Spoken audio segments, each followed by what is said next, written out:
Welcome, Jon Lee. Thanks, Ryan. You were giving me some really interesting history about where we're seated before. The Frontline Club, yeah. This is already, it's only, I think, 20 years old, but it's an historic place here in London.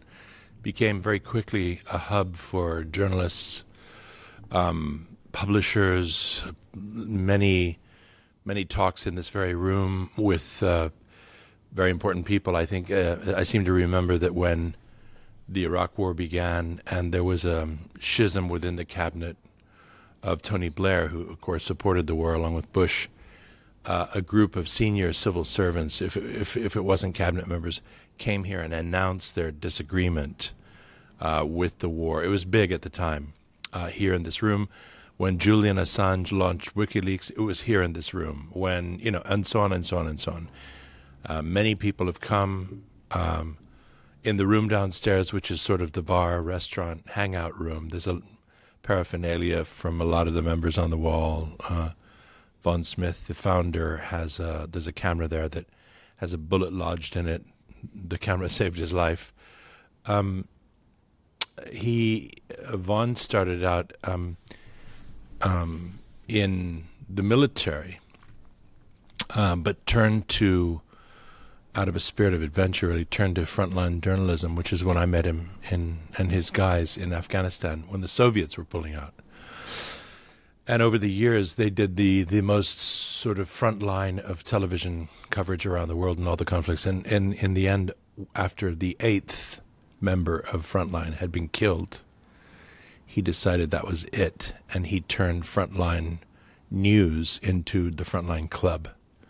And so, yeah, this is the place. Were you here when Assange announced? I wasn't. No, I was in some war somewhere. What was the chatter from your mates here about when he did that?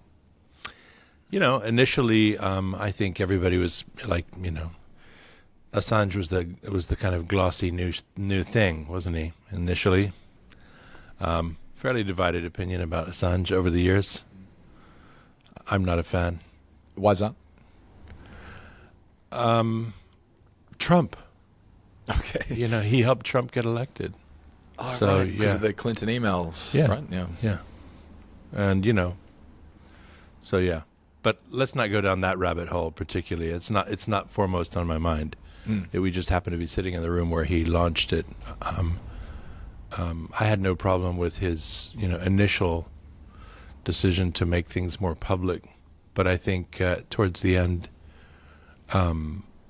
of his time out and about, he was working more to protect himself and to do damage to what he saw as the American system that was out to get him.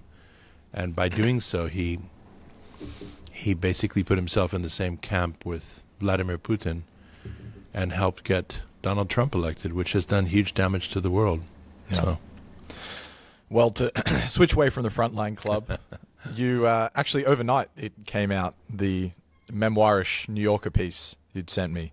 And in it, there's a throwaway line, one which I'd heard you hint at in another interview, but I've actually never heard you expand on before. The year is 1970, you're 13 years old, and somehow traveling East Africa alone. Yeah, well, it wasn't intended as a throwaway line. It's what happened. I grew up all over the world, wasn't very happy about returning to the States where we'd lived briefly when I was 11. We went to Indonesia, had to be evacuated, came back, I ran away a lot. And my parents, as a solution, asked if I wanted to go spend a year with my uncle in Liberia. Had an uncle who's a geologist living in Liberia, and I was happy to do that. And but I was a bit of an animal and wildlife nerd, and so I really wanted to go to East Africa, and I earned money by mowing lawns the summer before I went. And my parents and my uncle and aunt agreed that I could go to East Africa halfway through the year in Liberia. I went to the international school. And there was sort of, between my parents and my relatives, they knew someone in each East African capital, that were supposed to look after me. And I got a charter flight. So I had just turned 14, couple of weeks after my 14th birthday, I flew to Kampala, but it coincided with Idi Amin's seizure of power. And the couple that I was supposed to stay with in Kampala turned out to be the sort of vaguest of connections to I forget whether my parents or my aunt and uncle knew them, but they were a pair of sort of curtain-twitching middle Americans who didn't like Africa, didn't know where they were, and didn't seem to know much about anything. And I really disliked them. And in those days, I looked older than I was. I probably looked 16, but I would tell people I was 18. And when Africans asked me, I would tell them I was 28. Anyway, after a couple of days, this is, of course, pre-email, pre-cell phones, pre-almost everything. I told this couple that I was leaving and that I was going to Queen Elizabeth National Park, which is on the border with the Congo in the west. And they were sort of flummoxed, but let me go, I think. And they didn't know what to do about it. So I just left. And I started traveling around on my own and got on a local bus. And my real plan was to go to the Mountains of the Moon. I was just going to use Queen Elizabeth was just a ruse. Yeah, I was going to cross into the Congo and go into the Mountains of the Moon, because I'd nourished myself on biographies of adventurers and explorers from the 19th century, and I had no sense that I couldn't do the same thing, nor any fear on that trip. Anyway, lots of things happened. I went on I ended up going elephant hunting with a gospel minister whom I met because I camped out on my own in Queen Elizabeth next to a pile of poached animal skulls, I remember. Oh my God.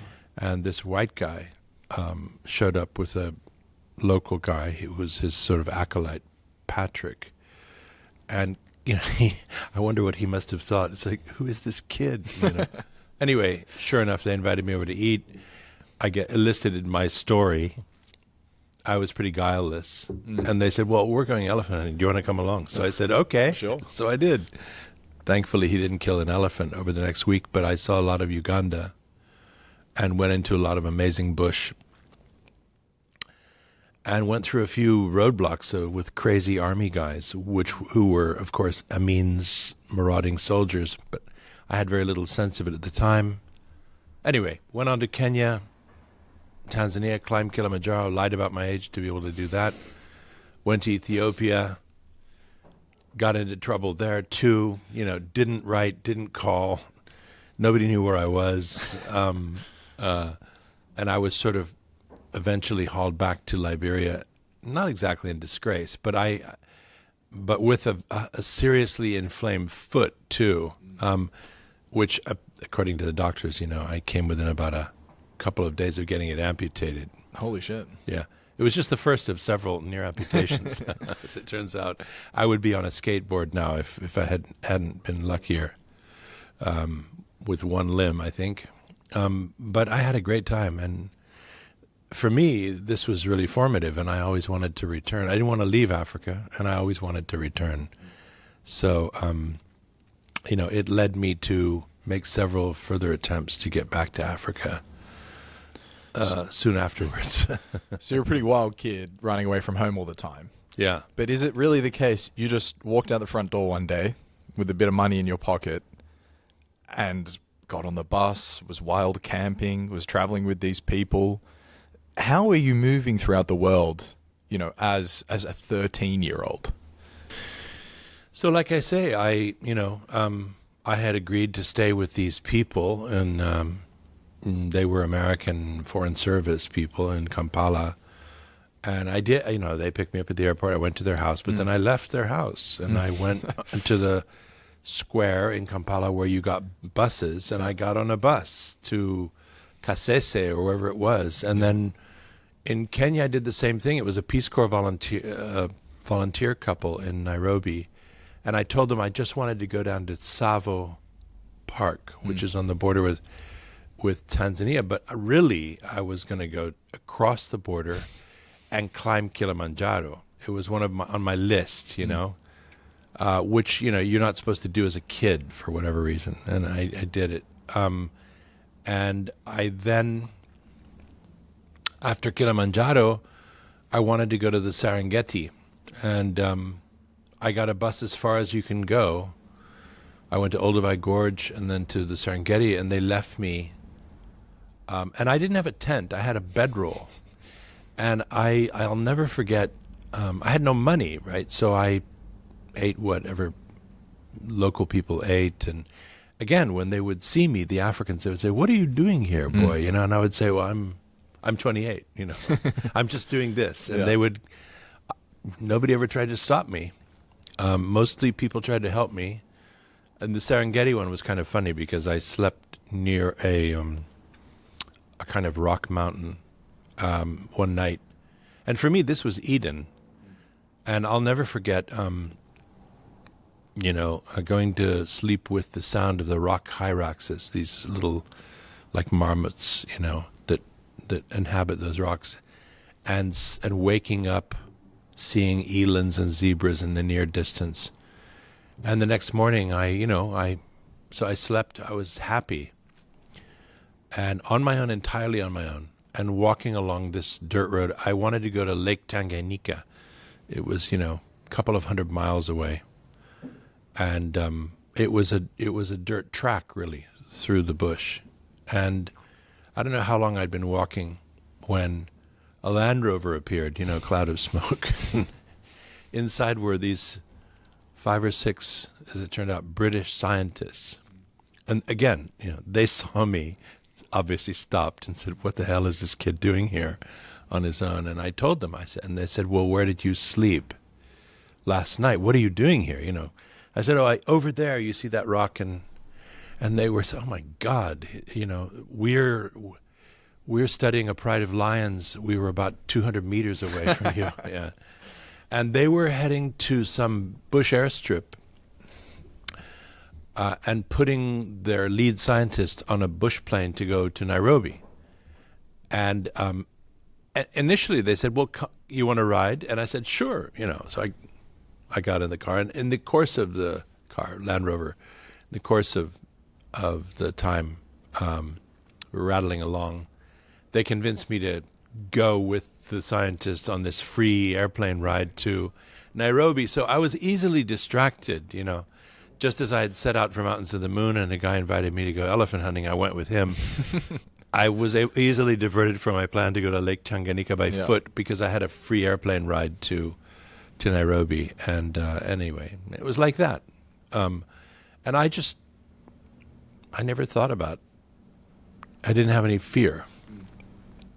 And I had a huge thirst for adventure, and tried to live it wherever I could and whenever I could. And that was really all I wanted to do from the time I was pretty young. So when I said earlier that I ran away, I did, but it wasn't because I was angry with my family or wanting to cause them any anguish. I was a bit feckless. I didn't think about it. Right.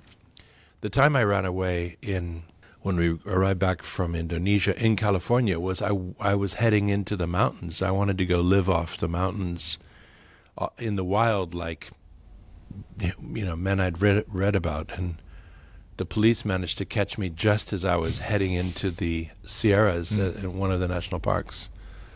And then later in Washington, I ran away again. But that time it was to go live inside the Smithsonian Natural History Museum. Because before we'd gone to Indonesia, I'd worked there as a volunteer, and I knew the place. And I thought that would be really cool to live, absolutely, behind the exhibits and all that. And anyway, did you pull off any nights in the museum? No, because I convinced a friend, Andy, to go with me. And on the way there, we were hitchhiking to Washington. He said, "Let's stop and see my grandpa. He's really cool. He'll be fine with it." And I remember his grandpa very well. We stopped in and saw his grandpa, whose name was Poppy. And we were 13. Poppy gave us whiskey and cigars. And we were sitting there puffing these cigars and getting sick and drinking whiskey, which I'd never had before, when our fathers burst through the door. Nice. He turned us in. So... Yeah. We never made it. No. We were both hauled back home. Have you ever been able to recreate the pure rawness of that adventure, 13 in Africa? In retelling it, as I am with you, I've alluded to it in a couple of pieces, aspects of that year, because it's relevant. For instance, I returned to Liberia years later, so I've used some of my memories in the pieces I've written about Liberia. From the earlier time, I had a means of comparison of what happened to Liberia between 1970 and 71, and after the wars began there. When I returned. So, but yeah, I have a very vivid memory of what it was like then, at least the Africa that I saw. So, but I haven't written it in book form, but I remember it very, very well. But I mean to say, the purity of that adventure, where there's no, you like you say, feckless. One person says, "Come with me." Sure, I'll go with you. No care in mind about the destination. No thought about can I even do this, etc.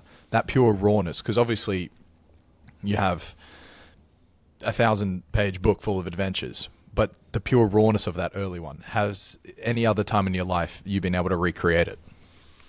Oh, I see what you mean. To live that as purely as I did then. Because that's just pure adventure. Yeah. There's no end goal in mind. I would say, and probably until I became a journalist and I began reporting, also with a spirit of adventure, but now, for a purpose, I continued to have, to mount my own expeditions to, I went on to Alaska, then I was in the Amazon, and I continued to do things like this until I was well into my 20s.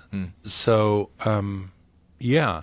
But that one was maybe the ultimate one because it was the first one where I was truly on my own in a continent that I was discovering for the first time, that I'd always dreamed about and read about. And it was the sort of the best time ever. As a prepubescent. Yeah. It was fantastic. And when I see pictures of myself then, I didn't even have peach fuzz, on my chin. I was, and the idea that I told people that I was 28 is just unbelievable that anybody actually thought it was true. Anyway, but yeah, it was a different time, and I was lucky. I was lucky, maybe because I took people aback, and they. The world, it's easy to say the world was a different place then. Yes, it was. It's always a different place 20, 30, 40 years on from what it was before. And I suppose bad things could have befallen me, but, they didn't. Yeah. And by and large, the people I met were good people who, probably kept their own counsel but took me in hand and tried to keep me out of trouble, I guess. I realize now. When I see pictures of myself, when I realize how young I was. Right. And I lived in a world in which there was no GPS, My parents couldn't track me. There was no email. If you wrote aerograms and took them down to the central post office, and if you were lucky, they would arrive in their destination 2 weeks, 3 weeks later. Yeah.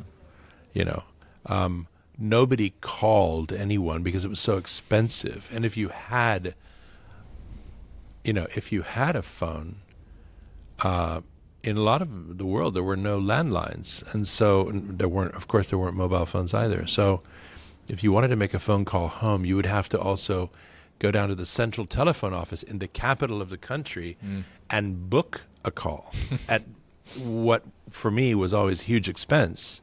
And so you'd book 3 minutes for some prohibitive amount of money to talk to your parents or something a week hence, or it would be a collect call, which meant that they paid for it.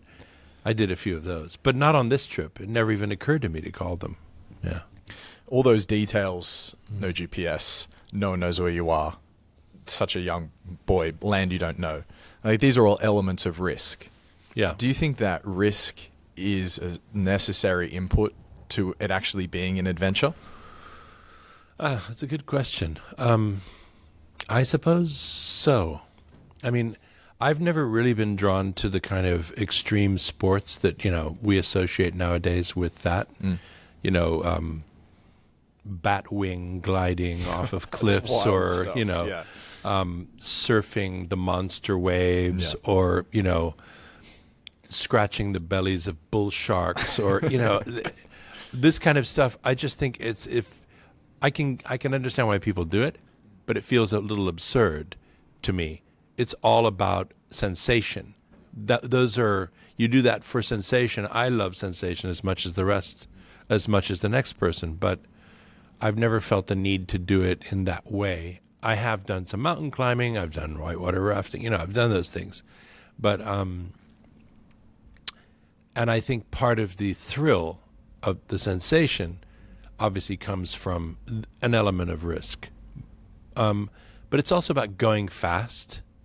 I suppose if the human body goes fast on anything, it's risky.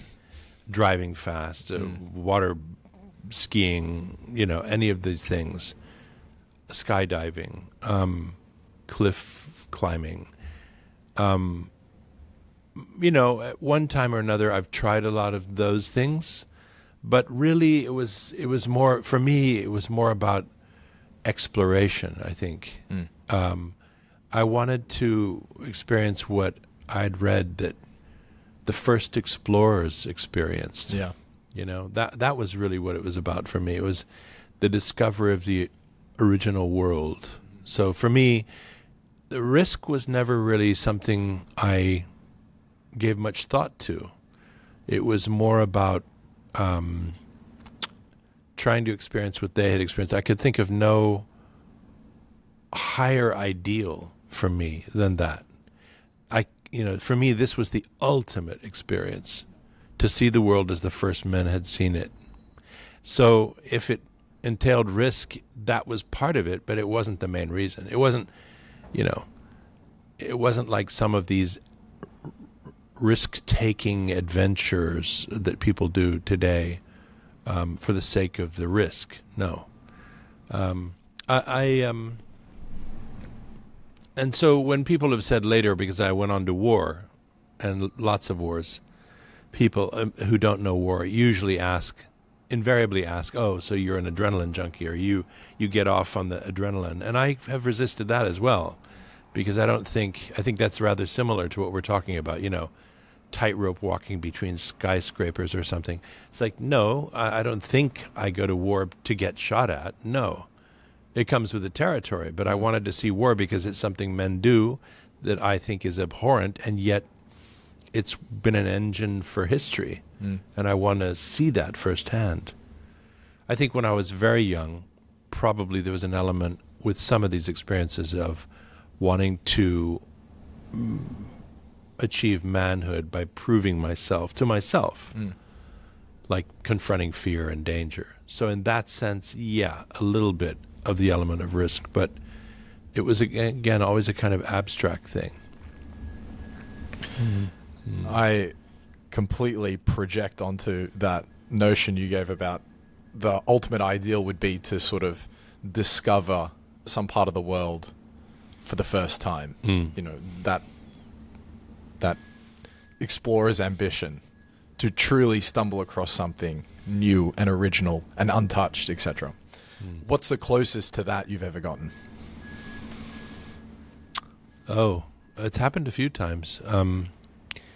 When I was in Africa as a boy, apart from the East Africa trip I took several trips, what we called upcountry, into the bush in Liberia, which was very untouched at the time. Apart from one road which went to the middle of the country, there were just network of trails throughout the entire country. And in those days, you could effectively walk, not without danger, through the jungle on these network of trails, probably into the other countries too. And I remember going along one trail. I went with my uncle's cook, who came from an upcountry village. It took 8 hours to walk to from the nearest road by foot. And I stayed in this village. And from that village, we went. There were still elephants in Liberia at the time, and I wanted to see them if I could. There were very few. And we went on an old hunting trail that was so old that nobody had been on it for years. You had to crawl because it was, you macheted the vines hanging down. Yeah. And in this one section, you had to crawl. Nobody had been in it in who knows how many years. And we were crawling alongside the palisade of the Bush Devil's sanctuary. The Bush Devil is a figure who lived in the jungle. Each tribe had their Bush Devil who would periodically abduct the children when they came of age in the village and take them away to the Bush School, which was this place where they would be taught the facts of life, jungle lore, get scarified and so on, and usually be returned with life to the village. Sometimes they never returned. And I really wanted to go to the Bush School myself. But obviously nobody would let me go. But we were crawling alongside it this time. And I was in the village when the Bush Devil came and took 3 kids from the next hamlet. But on that same hike, we came through that bit and then into more open jungle, and then after some hours reached a clearing, a very primitive clearing. When I say primitive, it was a few trees had been felled, by axe. And there was a woman there with a child. She was cooking a lizard. And this child was maybe 4 or so, 4 or 5. The minute the child saw me, it burst into screaming terror and did not stop screaming the entire time we were there. He had never seen an outsider before. It was 4. It's happened to me with older people too. In the Amazon, when I was around 20, going up a river near the Brazilian border, tributary of the Ucayali in Peru, and we came across. I was in a canoe with a motor and a native guide, just me and him, and we could see in the distance 2 women with long black hair in a pirogue, in a dugout, and they began screaming and waving paddles and quickly got to the riverbank and ran. And when we arrived there, the little, it was a very, these were indigenous people, living very poorly, how should we say, originally. Can one still say primitively? And it was gone. It was deserted. These were, I realized later, isolated people you would say are uncontacted today. That happened to me a few times, but we didn't have really terms for them in those days. Right. The Amazon, you went up rivers and there were people who had never seen white people before, or in this case, they were terrified, and they kept screaming a word over and over again, which it took me some time to figure out what it was, but I could hear the word, pishtaco. And I later found out that pishtaco was a term that was used by these indigenous people to refer to outsiders, a kind of monster figure who comes to steal the oil from your bodies. Okay. That's why they were so scared. And according to an anthropologist I met a couple of years later, his belief was that this had its origins in the colonial era, when the Spanish conquistadors first came into the jungle and may have killed and boiled natives for the grease in their bodies so as to grease their muskets. And that this had sort of remained as a kind of terrifying myth and folklore throughout the Amazon. And whenever certain groups felt threatened by incursions, the outside world coming in, this sort of mythology was revived as a means of defense. Indeed, 2 years later, they killed people on that river. They went from being frightened when I went up to being aggressive and hostile 2 years later. So it's possible. I could go on, but I mean, I do remember, I have seen glimpses of the original world. Yeah. Yeah. You mentioned the word luck a number of times. Through circumstances, you were lucky for it not to have gone a worse way, etc. Luck, by another word, is serendipity. As you look back on your life, your career especially, what is the role that serendipity has played in your life? I mean,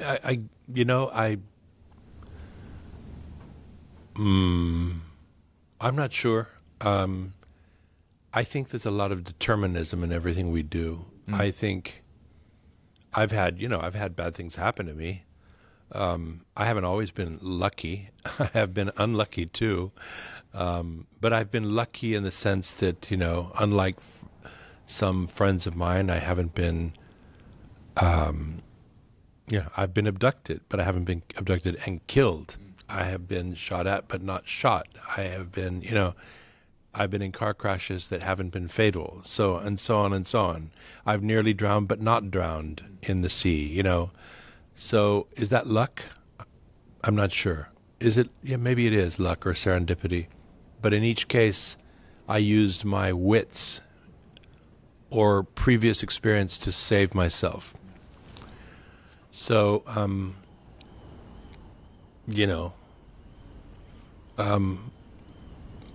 luck, yeah. But I don't know how to put a percentage on it. Think about forks in the road. 1 in a million chances. Had you not gotten on the tube that time, that morning, you would have missed this opportunity. Moments of serendipity that drew in a certain direction. I had a few. There was a period, I remember, actually, I do remember now that you bring that up like that. There was about a 6-month stretch in the 80s in Central America where basically 3 times I was on a plane or a chopper that either went down right afterwards, shot down, or crashed. Wow. Yeah, repeatedly. Yeah. It happened 3 times in a row. And that, I guess that was luck. Or destiny. Exactly. Yeah. And those felt like close calls at the time. Yeah. But I remember remarking on it at the time and thinking, maybe I shouldn't get on helicopters, or maybe I shouldn't. But, that kind of superstition stuff, I carry it for a little while and then it goes away again. Yeah. I'm not really that superstitious. Are you religious? No. Do you subscribe to the notion that we're just bags of meat and bones? No. And once we're done, it's done? Or is there another element? I don't know. We don't understand? I think that I would like to think that our spirit counts for something. That this idea, this notional spirit that we carry, counts for something additional to the bag of meat and bones. I don't think we're only that, but I also don't think that it's. It doesn't seem very sophisticated to go through life and think, when I die, I'm going to go and bask with the angels on some cloud somewhere. It doesn't feel very realistic to me. We go through life adhering, most of us, or many of us, to this idea of reason and the factual base, the scientific world. Well, there's no scientific basis for the idea of heaven or God, so I don't personally believe in it. However, I've been around the world enough and with enough different types of people to realize that idea of hope, really, or call it faith, is important for people, for many people. It gets them through life. It gets them through difficult times. So I've gone from being sort of probably pretty intolerant about that, especially with the more orthodox religions, to more tolerant of it over time. And I have met people who are people of faith, nuns, priests, who are really good people, wonderful people, who because of that faith have decided to give their lives to others, and that's an extraordinary thing to witness and to be near. Right. So I respect that. I especially respect that it tends to be amongst faith-based people, not exclusively, but this idea of living amongst the poor or in some horrible remote place and risking one's life, giving up the comforts one is born with to help out in some even small way. People who are less fortunate, I think, is extraordinary and worthy of my respect. So if what's led them to do that is some kind of faith in a supernatural, fine. I don't particularly go there, but I respect it. Yep. When it's obvious that they are good. Yeah. Yeah.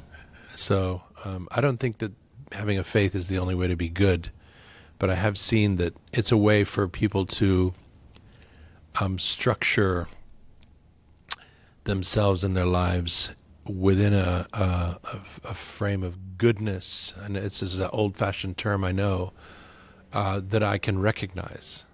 I do recognize good and evil. Right. I do adhere to to those notions. I have met good people and I have met evil people. Yeah. I don't whether or not it's politically correct to use that terminology, I have no doubt that that's the case. Good and evil. Yeah. I think that hasn't quite yet made its way into unpolitically correct speech. I think evil is something that people don't go around using the term because Really? they think, yeah. Yeah. I think a lot of people don't. I think it's been Like expunged. it's just a relativism. I think it's been expunged. Yeah. I mean, God Almighty, look at the op-eds that try to explain why this or that despot or torturer or serial killer is the way they are. It's like, I'm sorry, but at a certain point, you are what you do. So that's evil. If you've committed evil, you're evil. Yeah. Sorry. Yeah.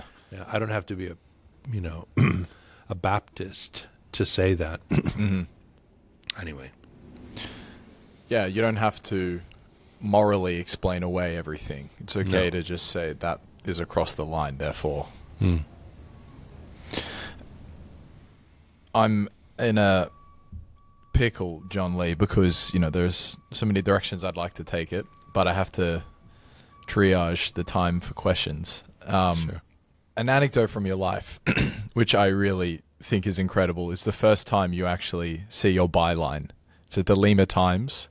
You stroll in off the street, they put you in a conference room and say, just write up a couple memoirish experiences and these can be your first publications.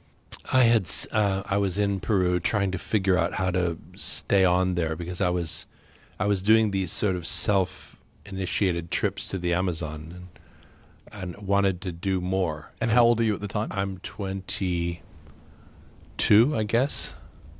And I saw the Lima Times was this little weekly newspaper that had been going since the 1860s. It was it was begun by British expats, and there it was over 100 years later, still going. And I saw an ad in it saying, "We need reporters," or "Reporters needed." So I thought, I can write, Not really, but my mother was a children's book author. I had always, she had always encouraged me to write. I had a little newspaper when I was 10 in Taiwan. It didn't last very long, and I'd written a few things. So I thought, well, and I'd always aspired to write. So I walked in, and I told the editor that received me that I was answering the ad. And I think I said something like, I can write. And he said, well, sit down, tell me about yourself. And I think probably in the same way as those scientists in the Serengeti, they probably saw this callow kid who was, completely guileless and And, I was burbling probably about my Amazonian trips. And he said, well, why don't you, go sit in our conference at the big table, nice room, and just write up your experiences. And I did, and they started publishing them. And it was a huge thrill because, as you said, it's an extraordinary validation to see your name in print. Right.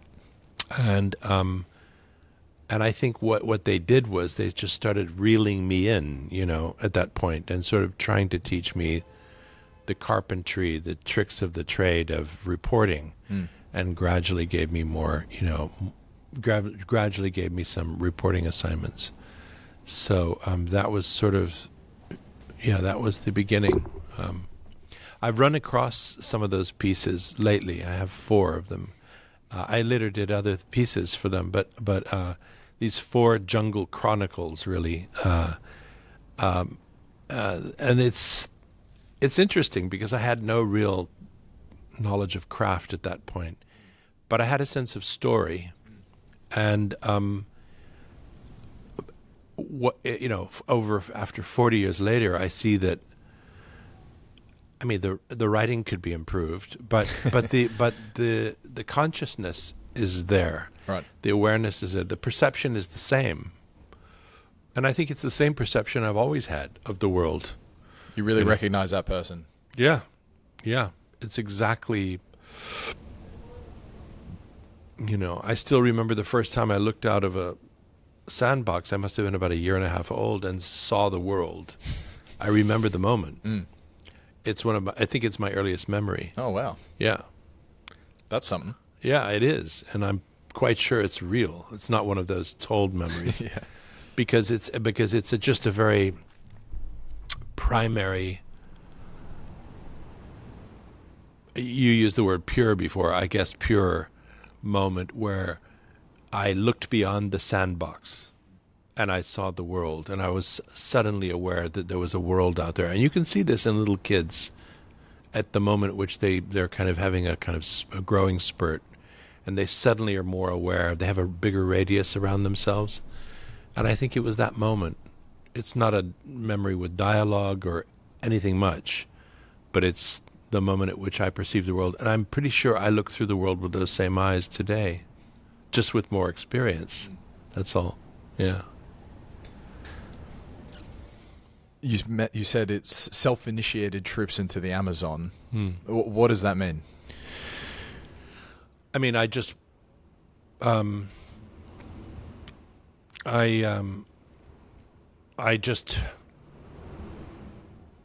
went to the Amazon.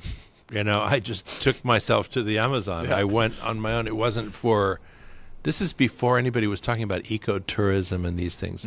I just wanted to. I wanted to go into the. I wanted to see the original world. So I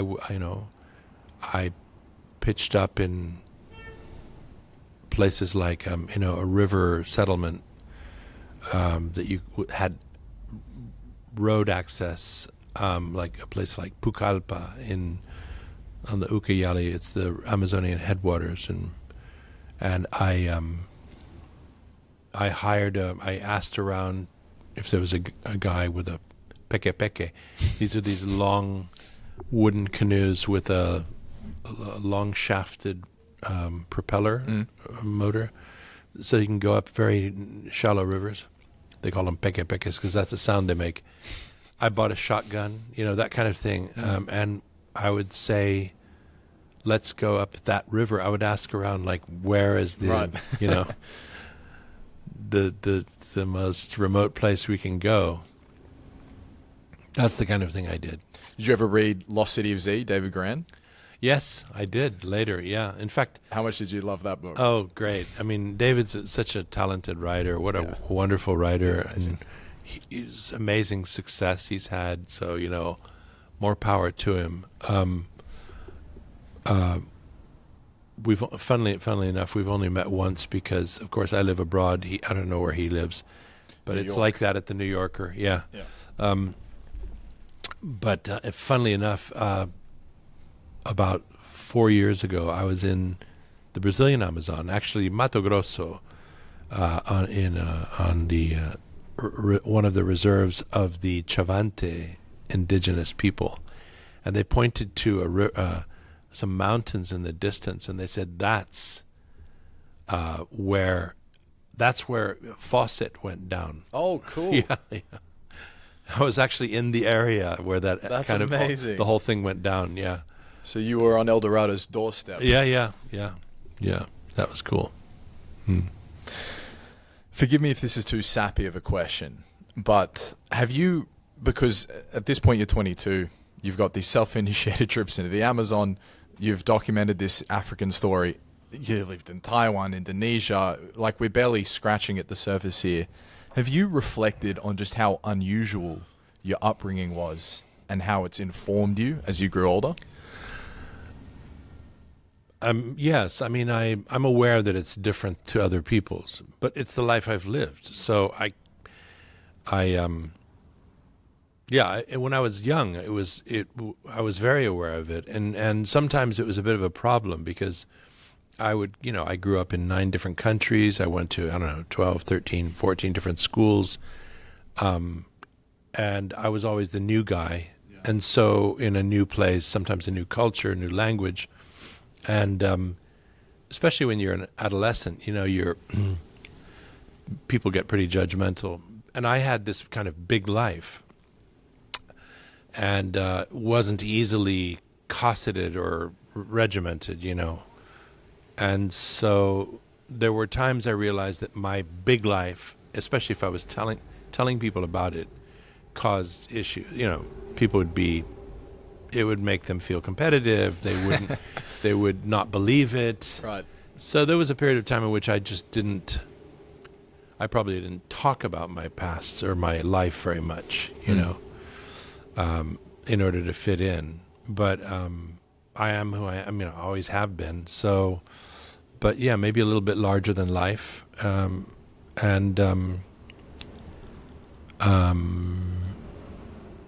As a kid, as a youngster growing up, so yeah, very aware. But my family was also different than other families. We had, we were a multiracial family. I had sisters of, other races who my parents adopted, and that was fairly unusual for the time. Yeah. So I have a Chinese sister, a Costa Rican sister. My eldest sister's my genetic sister, but born in Haiti. And there we were in Asia and Latin America and all over the place. So I guess we were unencumbered by feelings of racialism in my family, uniquely maybe as a white American family. I say that with, sincerely. My parents were like, if they were one thing, they were deeply anti-racist, and that was my earliest kind of political acculturation, I think. And we lived it. And I was always very aware that we were different. But I took that to be my life, and I liked it. And you've got a son? Do you have other children as well? I have 2 daughters and a son. How did you instill adventure into them? I think, it just comes with the territory. They were all born here in England. We moved to Cuba when the eldest was 4 and the youngest was 3 months. We lived there for 3 years. And then we moved to Andalusia, Spain, where we lived another 6 years. So the first 10 years of their lives, mostly, we were in Spanish-speaking cultures. I took them also to... that time I began reporting for the New Yorker and going to war. So I didn't take them to those places, Iraq, Afghanistan, and so on. But I did take them, on safari to Africa, to Morocco. I've taken them on trips with me, either singly or as a family, to, Brazil, to the Amazon, to Peru, to Mexico, and different places in Europe. So my kids all have, and to places in the States where we have relatives, that kind of thing. So they all have their own sense of adventure. I tried to be a little more Like a cool dad? I tried to be a cool dad, but I also tried to be careful not to let them know how early I had gone off and done things, because I'm aware that, kids try to emulate their parents sometimes. That didn't necessarily stop them, but one of the things that I should say is that going back to my year in Liberia with my uncle Warren and Aunt Doris, when I was about, I don't know what age, I found out my mother was, it was her and her brother, Warren, the one who became the geologist. And while we lived all over the world, Warren lived in Death Valley and Hawaii and spent a lot of time in Alaska and then moved to Liberia. And I idolized Warren because he was kind of a mountain man, and he was deeply, he was. If you saw a picture of him, it looks like Ansel Adams or something. John Muir. He's like, looks like he was carved out of wood. And he, I found out from my mother that when he was about 14, they'd lived on a ranch. And he had his own trap line and hunted. And when he was 14, they let him live in the mountains by himself for the whole winter. Wow. So once I found out that Warren had done that, that became something I could do, you see. So I then pushed the envelope. And remembering this, I try to keep that kind of knowledge about my age from my son when he was sort of near the same age. He just takes off to Liberia. Yeah, exactly. Yeah, exactly. So... it's there, Nice. First of all, regarding Che, do you think it's the case that it's the work you'll be most remembered for? Makes me feel like my life is already over when you ask like that. I suppose it's the book that that most people, it had the biggest audience and translated in a lot of languages. And I was associated with the finding of the body. So, I guess so. Although, I don't know. I'm not really that aware of my public persona. But, some people know me for the stuff I do for the New Yorker. But maybe internationally people know me best as this... for the Che Guevara thing. Yeah. But the details for how the book got made, I find so romantic in one sense. Like you were living by the skin of your teeth financially. Yeah. It took so long to write. Such a huge risk in undertaking this project, but it obviously paid off in spades.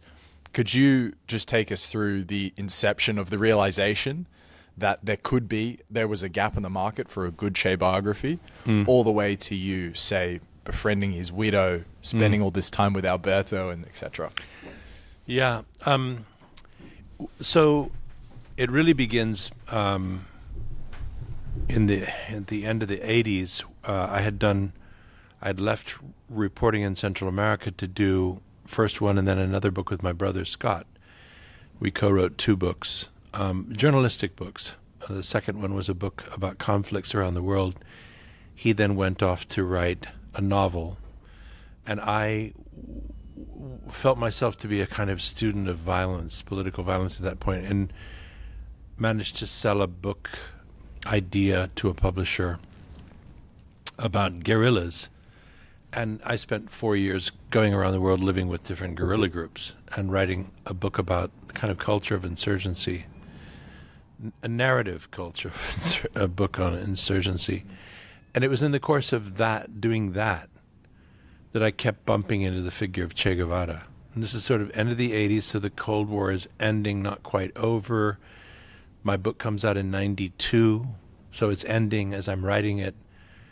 And I'm aware that because I've been steeped so long in this world of, whether it was the Burmese Karen or the Sahrawis in the Western Sahara, the Salvadorans, the Afghans, the Palestinian Gazans. Everywhere I went, people talked about Che Guevara. And so Che died when I was 10. Therefore, I wasn't like a university student with his poster on my wall, but I was aware of him. And then I began to think, what do I know about Che? whatever happened to him anyway, And I looked into the books written about him. Most were long since in remainders piles.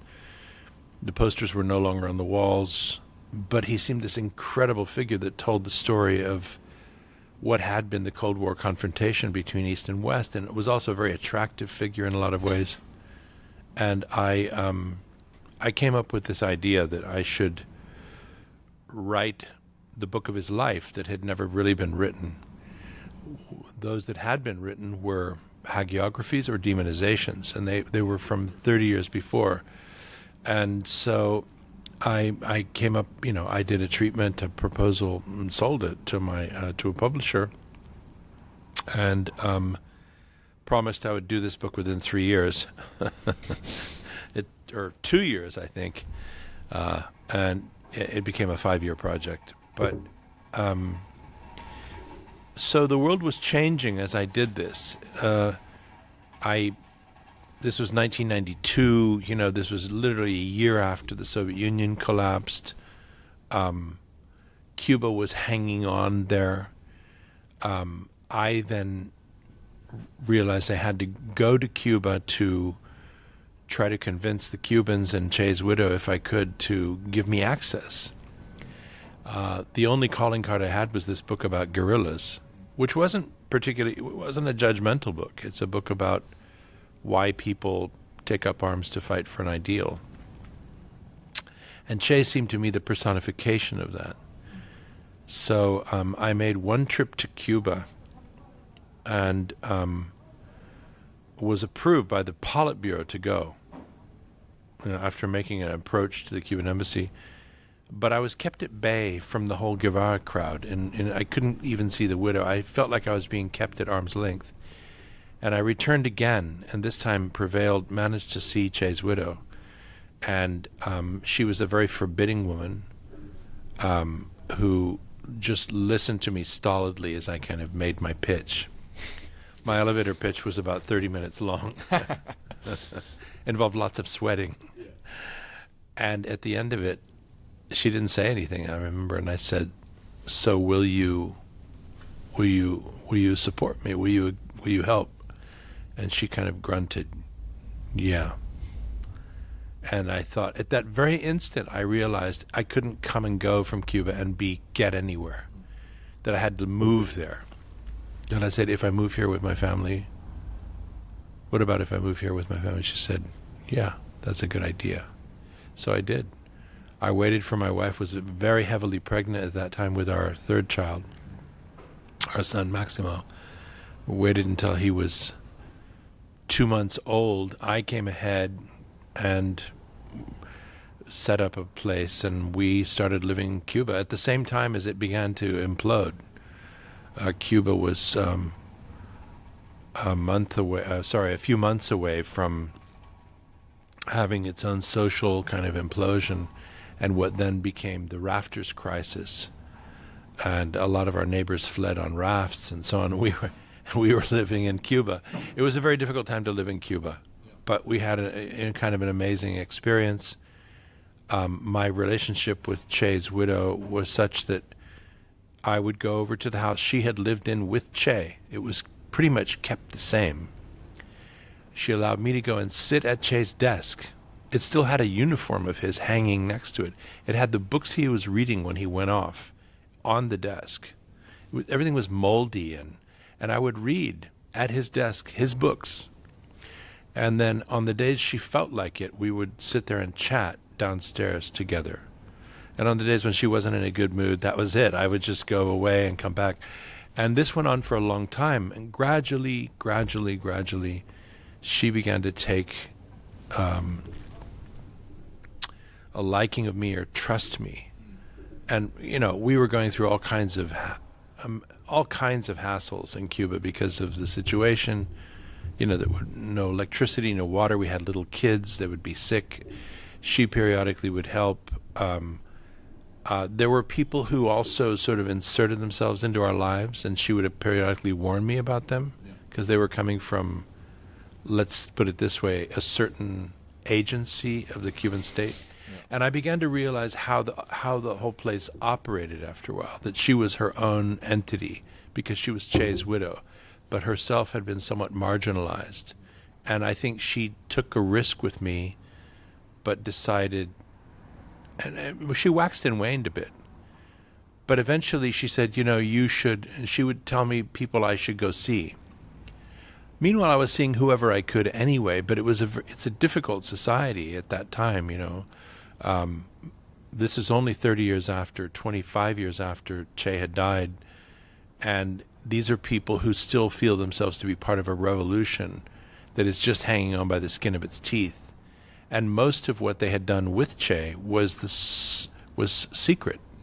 It was the stuff of state secrets. It wasn't journalism. It wasn't history yet.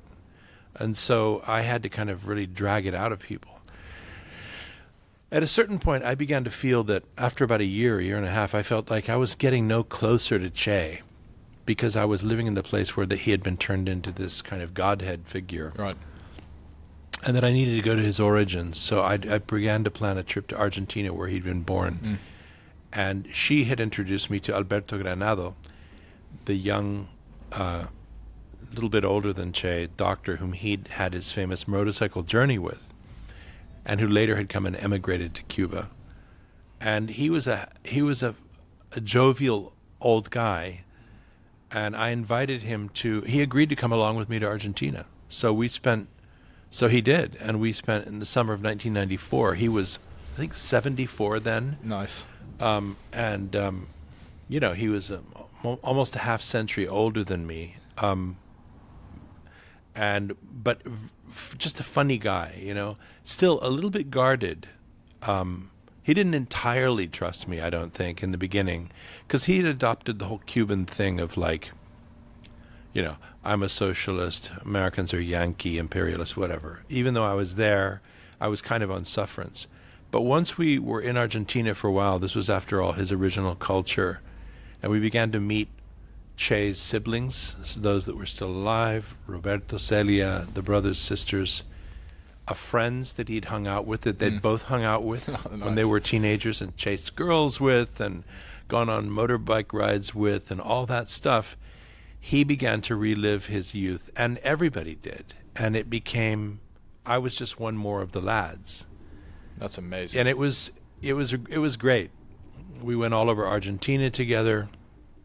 We traveled with other friends who had hung out with the young Guevara, and eventually their protective sort of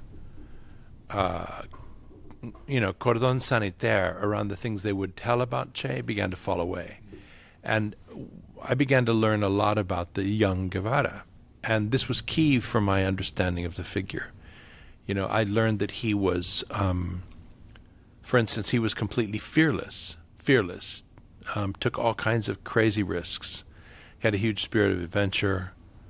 He chased indiscriminately girls and women to a kind of unusual degree, considering that he was a really handsome guy. And this was something they all remembered about him, but had never said in public before. Turned out to be true, all of it. Anyway, it was fun.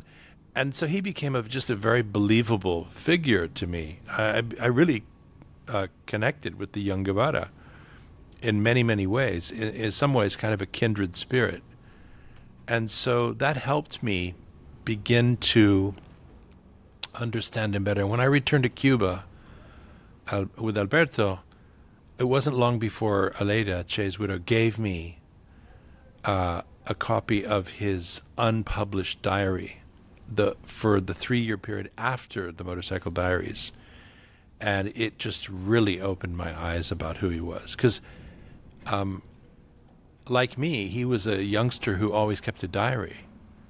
And, everything he did, he wrote down. And there was everything. It made him a very believable figure. There he is doing dumb stuff, chasing girls, deciding what he's going to be in his life, being a bit of a dilettante, and that together with some of his letters home, back and forth to his aunt or his mother, a picture began to emerge of and that with the kind of reminiscences of his friends, a picture began to emerge of a flesh and blood guy whom I really understood. And then I also got the diary, again unpublished, of his time in the Sierra once he joined Fidel and they were in the mountains. And this was arguably more important than the previous diary. There he describes killing his first man, executing a traitor, all of which had been kept secret by the revolution for 30 years. But it helped me understand how he was trying to gird himself into becoming this hardened guerrilla, and how he really is. He later talked about socialism and the new man, the new socialist man. He was the new socialist man. He created himself and then tried to inculcate the same sort of conviction and sense of self-sacrifice in others, which intersects with the Christian or the Christ-like ideal that everyone carries around with them, especially in that kind of revolutionary firmament. And it is obviously one of the reasons why he began to inhabit a kind of otherworldly space once he died. And I think, I feel that I really got under his skin. I really understood him. And so, yeah, I took quite long trips from Cuba to track down people that, to Bolivia and others, people that had never talked, to Moscow as well, people that had never talked in 30 years opened up. And I found out a lot about these episodes of his life that were never written about before. So, and I was able to fill in most, maybe not all, but most of the blanks in his life. And yeah. How surreal did it feel to have this subject that you've identified is a character worth writing about, and there isn't a great biography for him, to then get access to the widow, to Alberto, to these unpublished diaries, to be hanging out with his childhood friends? Did it feel surreal at the time? Oh my goodness, I actually have this access. Like a pressure, I must write a good book. Yeah. Yes, I don't know how anxious I felt or not. It was just my life, I had no choice. I was embarked on this. I had followed my own counsel for a long time, I left the kind of careerist path of reporting in Central America to go off and write a book with my brother, then another one about guerrillas, at a time when most of the reporters that were my age, were trying to get jobs within the news organizations. You know what I mean? I was just following my own counsel. These were things I had to do, in the same way as a 13-year-old going to Africa. I think, when I think back on it now, well, who in their right mind has a family at the same time as they go off to, different guerrilla wars over 4 years? But that's what I did. I had to do that. That was me. That was what I had to do. And once the Che project began, I had no choice but to succeed, Yeah. Were they tough conversations with the missus, or was she always incredibly supportive? She was incredibly supportive. She never questioned it. She was That's pretty incredible. Yeah, she's the kind of woman whom I could have 100 years earlier could have said, we're going to go to, the frontier in Alaska or live amongst the Apaches, and she would have gone. She has that same good spirit of adventure, very hardy, uncomplaining. Best of times, worst of times, or worst of times, best of times, She remembers with fondness the fact that we lived out of a bucket of, we had to bathe in buckets and had no electricity in Cuba, but really admired the way the Cubans were getting on with their lives. It felt, like a very authentic time. Yeah. Yeah, I'm lucky. She's never once pressured me not to do what I do. My reading of Che is that the character is consistent throughout, but there is distinctly two different worldviews of the Motorcycle Diaries Che and then the Revolutionary Che. How deeply did you identify with the Motorcycle Diaries Che? Oh, a lot. I mean, he's still a feckless youth, to overuse a word I've used before here. He could have gone in any direction.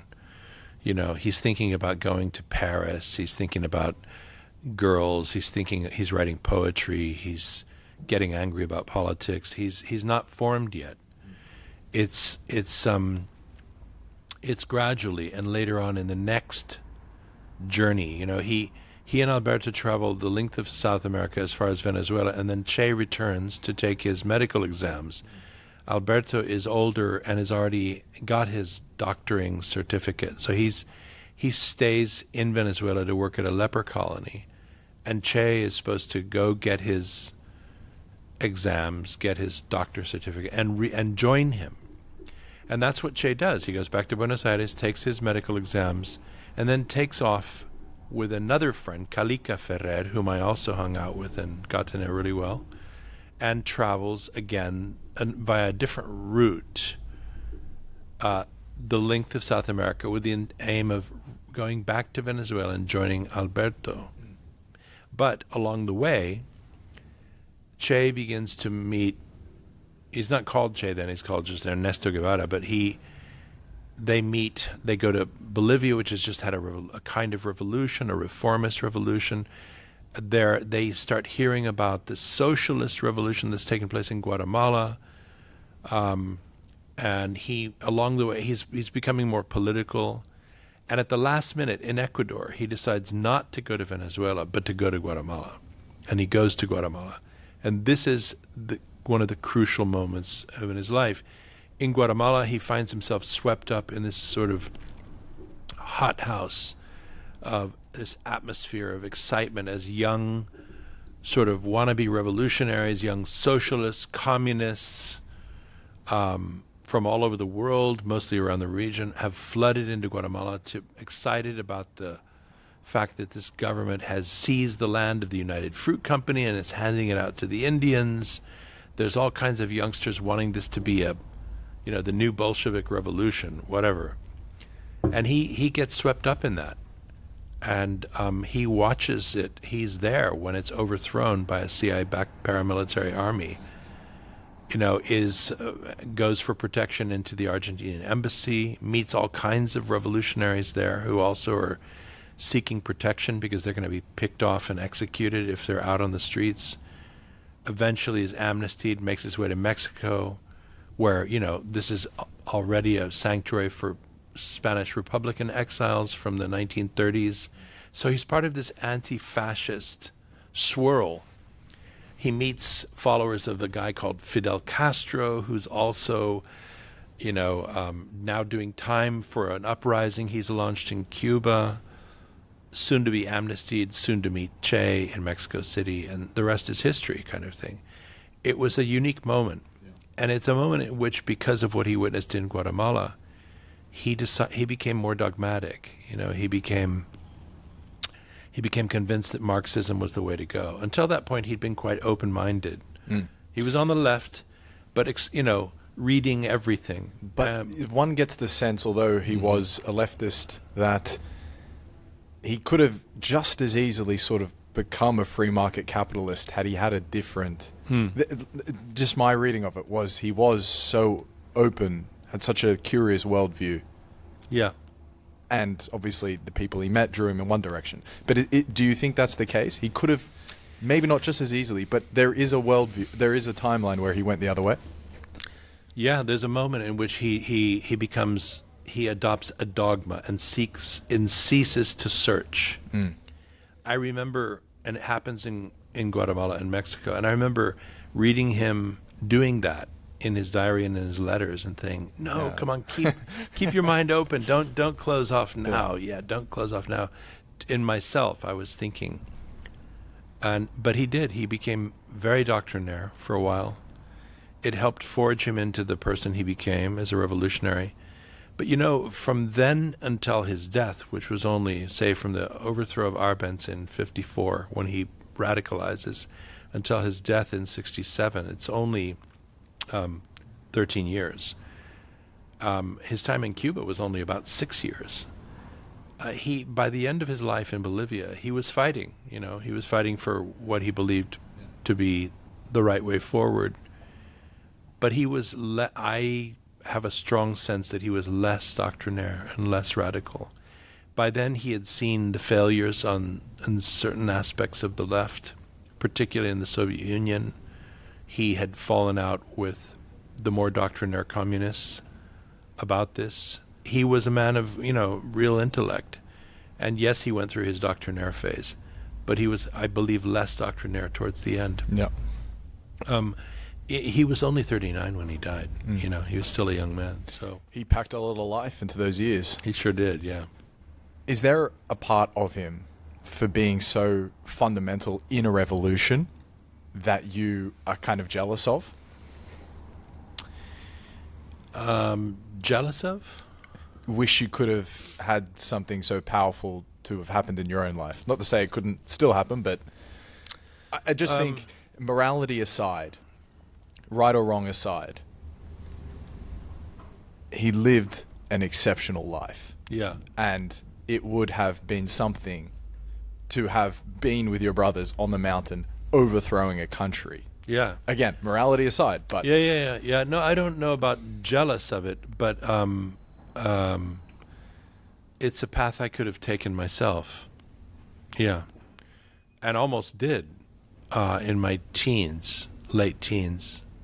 If I had followed my nose, I would have ended up fighting on behalf of Robert Mugabe in... What? Yeah. What's this about? Yeah, I know. And then later the Sandinistas, neither of which turned out well. But I went through a period of about 3 years, from 17 to 20, where I was very tempted to go and fight on behalf, first, of the black liberation movement in then Rhodesia against the white minority Ian Smith regime. And then afterwards I became very enamored of not so much the Sandinistas as the idea of killing Somoza in Nicaragua. I was never a pacifist, and could have easily gone that way. Things turned out differently. So, I mean, I could and still can relate to the young Guevara's decision to take up arms and fight. The sense of injustice and all of that. And would have made the same mistakes as so many other revolutionaries, which is not really thinking about the day after. It's like, okay, so what do we do now?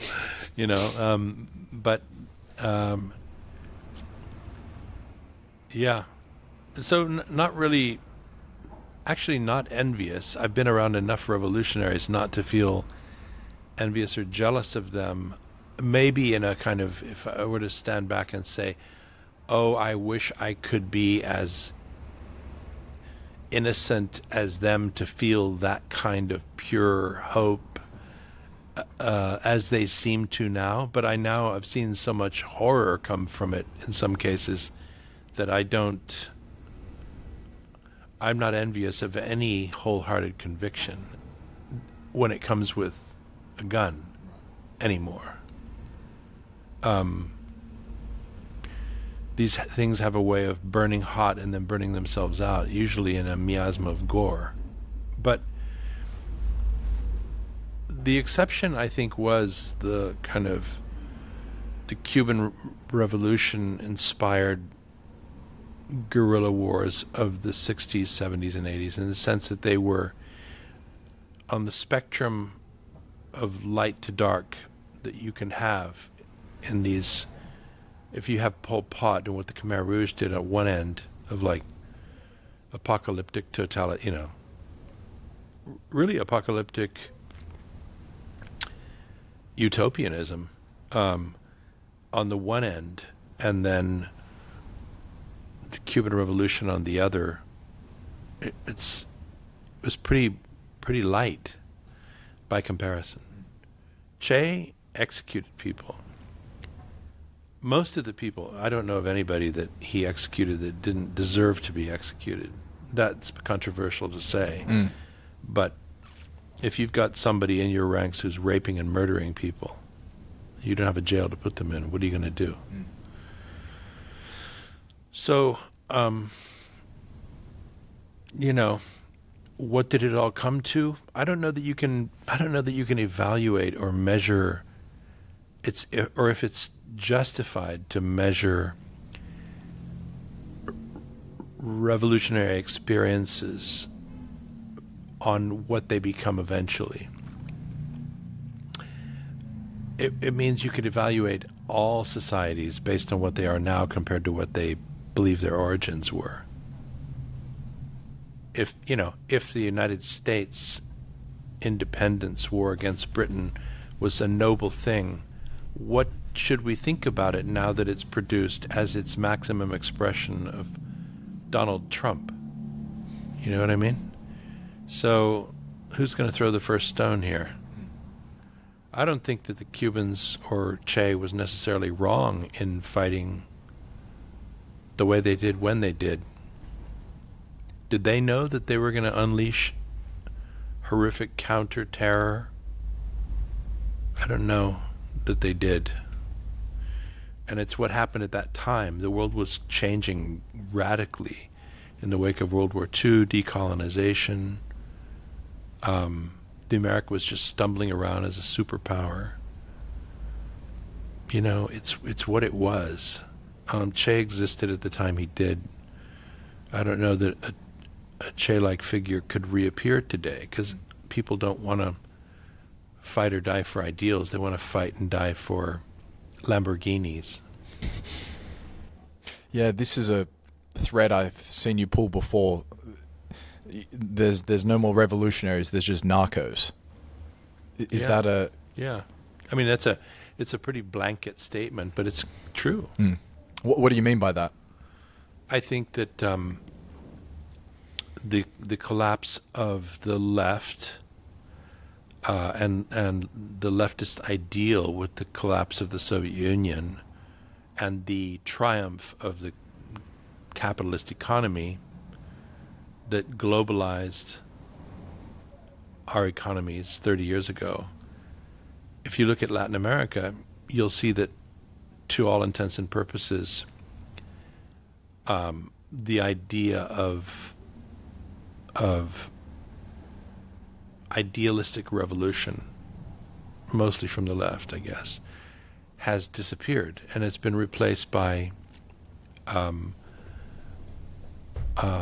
many violent actors, but they're all fighting for drug gangs, cartels.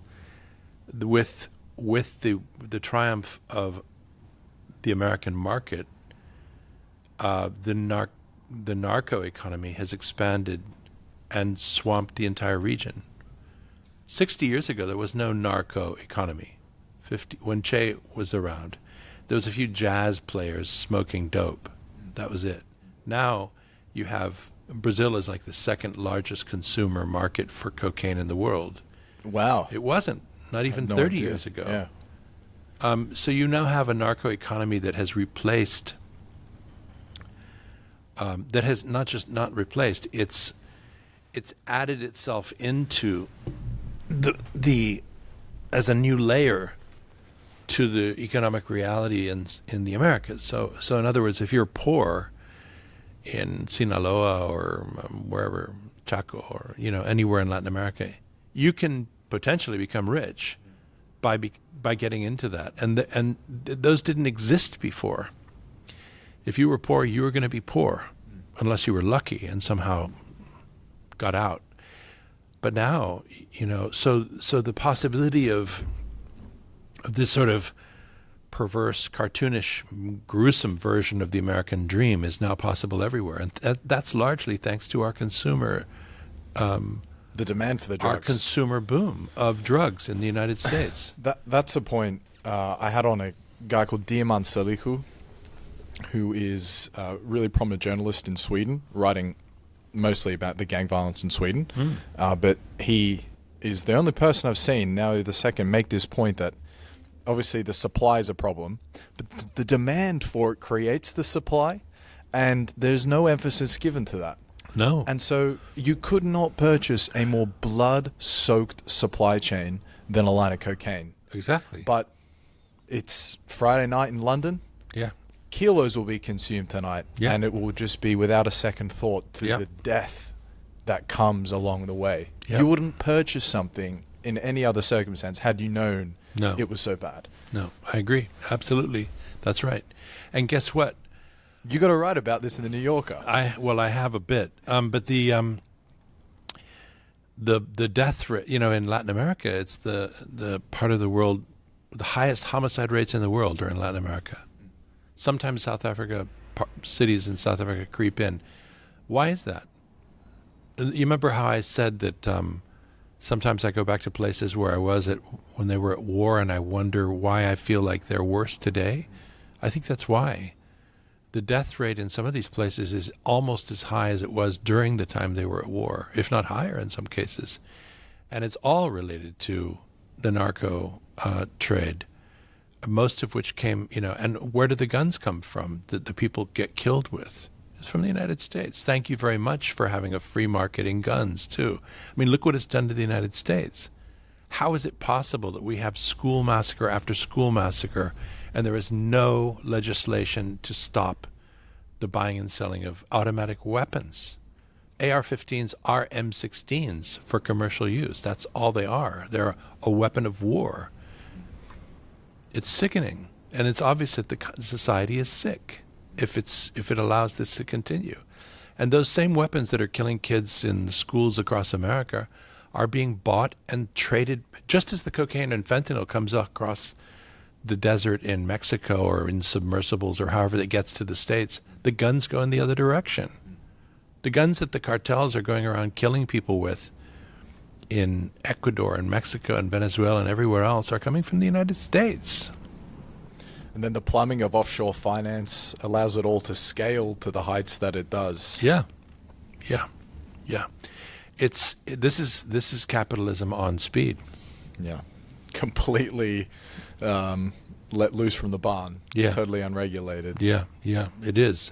And so that's the big difference with, this is the biggest change I've seen in my life in the region, So what's worse? A world in which, people are fighting for an ideal, maybe it's a wrong-headed one, but they have their ideals in their mind. They're struggling for a better world. People are dying, yes. Or one in which they're just killing to get a bigger gold chain. It's quite a cynical worldview, though. I don't know. Is it cynical or is it realistic? Is it realistic? It's what's happening. Look at Ecuador today. 3 days ago, the country's biggest drug capo was allowed to escape from the country's prison, and the new president has declared an internal war, shoot to kill, basically, against the 20,000 members of the country's drug gangs who control most of the export of cocaine to Europe from the Ecuadorian coast. Killed a presidential candidate recently. They invaded a live TV studio and took, all of this is happening in Ecuador today. The drug gangs they're tied in with the Mexicans and the people who buy it in Europe and the United States. It's not cynical, it's reality.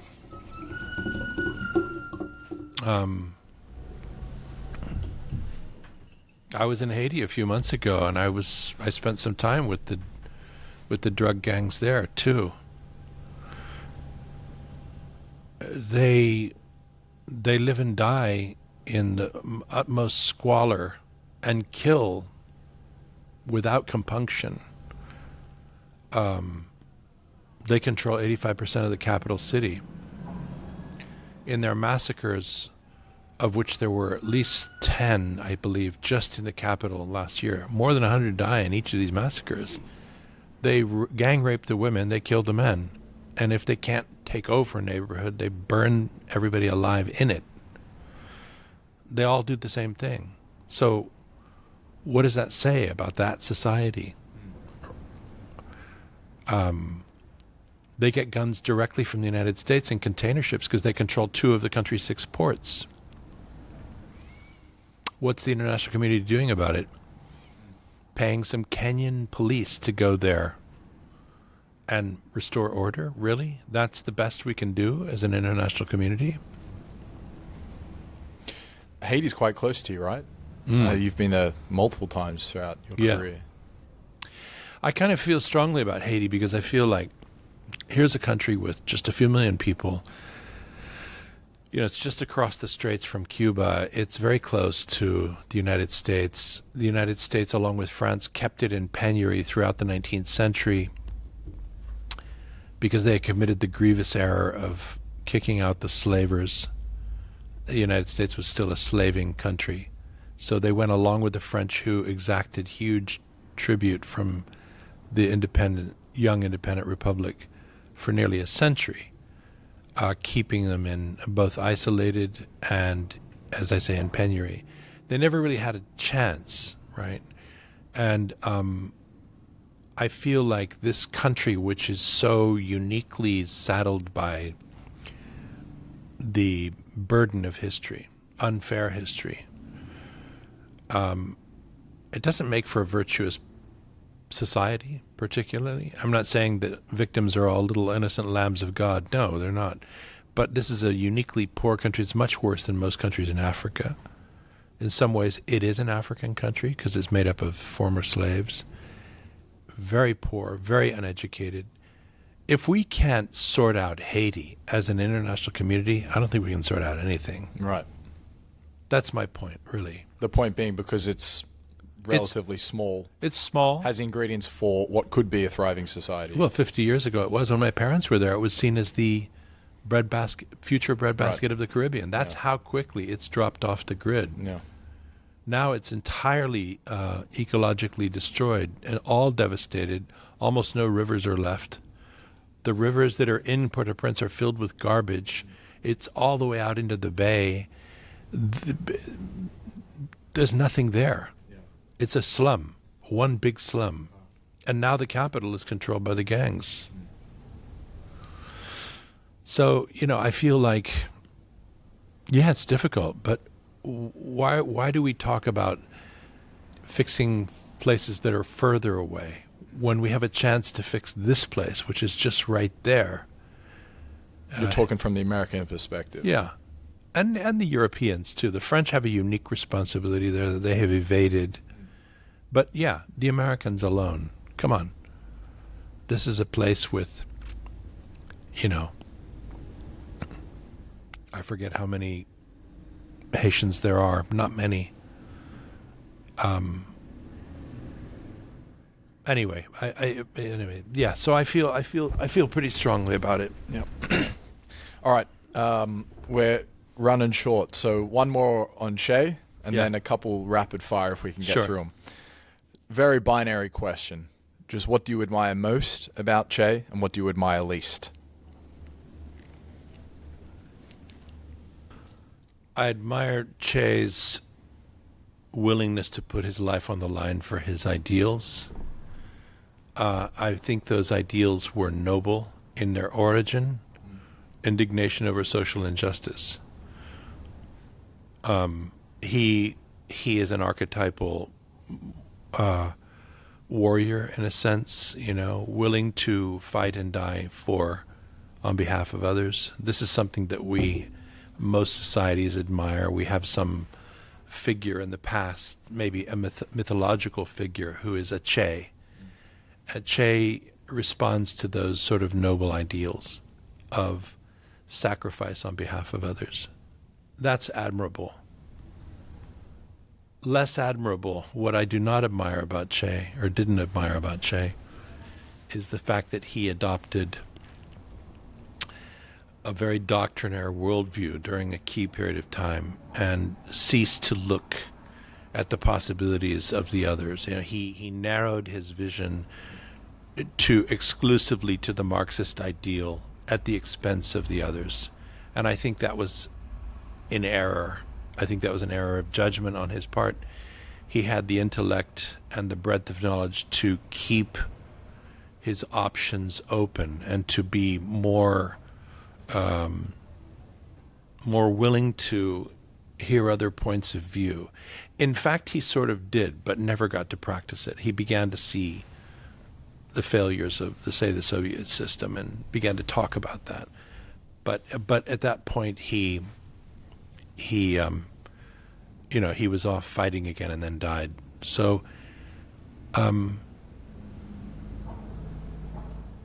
he was uncompromising. I'm not sure that was always something I disagreed with. I guess my biggest disappointment in him was his adoption of that doctrinaire Marxist credo.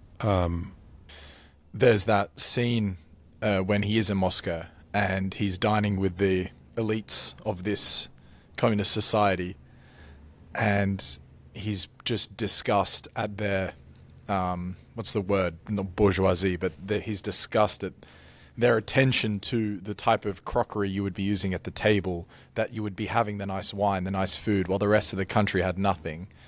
Like, that is admirable. He was morality aside, whether it was the right idea or not, he lived it. He lived it, and he practiced what he preached. Yeah. He was very uncompromising with himself and with the people around him. I think I feel bad on behalf of the people who were closest to him, his wife, his children, because he tried to, and ultimately on himself. Who leaves a young family to go off and kill and die? He did. It's tough.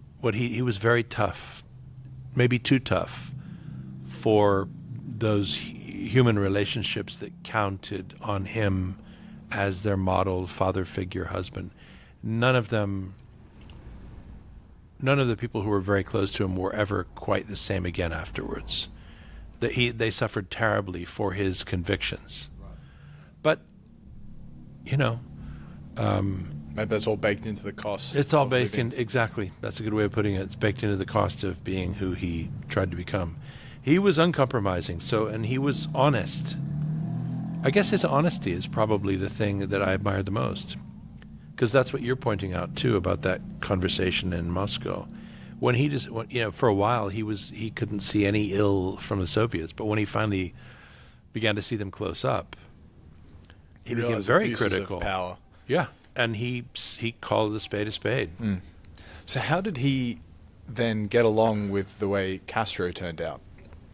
Well, what do you mean? Because Castro went on for 50 years after Che died. I suppose, and I'm coming from a pretty deep valley of ignorance here, but was Fidel not an abuser of his power and consumed all the nice things while the rest of the country not necessarily had it? No, I don't think that's accurate. No. I mean, there's people that say that, but no, not at all. Fidel was very austere.